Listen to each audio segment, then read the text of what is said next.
Dostikrat se zgodi, da si čez dan priden, se držiš načrta, ki si ga zastavil, potem pa zvečer doma pride stres za tabo, odprejo se vrata hladilnika in tista lučka te vabi, pridi, tu je rešitev zate.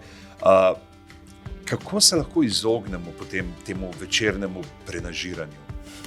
Kadar se to zgodi, ponavadi čez dan nismo jedli pravilno in jaz bi kar v praksi pokazala, kako izgleda jedilnik za hujšanje, da prepreči to večerno prenajedanje. Super, potem pa kar pojmo v trgovino, da bo zvečer shramba samevala.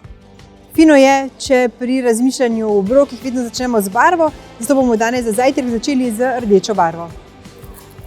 Najprej papriko, potem pa bomo to papriko nadgradili v super hranljiv zajtrk. Kot vir beljakovin bomo za naš zajtrk izbrali pršut.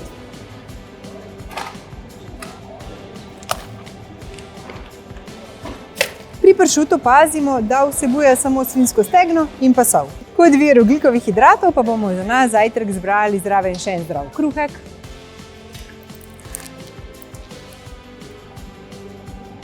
Za malico ponavadi izbiramo ali nekaj beljakovinskega ali pa nekaj surovega.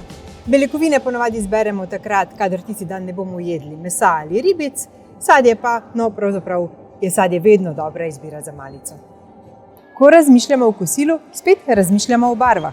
Torej, začeli bomo oranžno barvo s korenčkom. Dodala bom še gobice.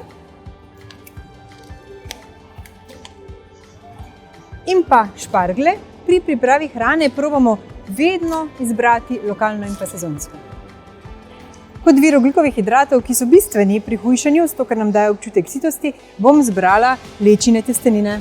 Za večerjo pri hujšanju izberemo beljakovine v kombinaciji z zelenjavo. Za beljakovine bom jaz izbrala kozice.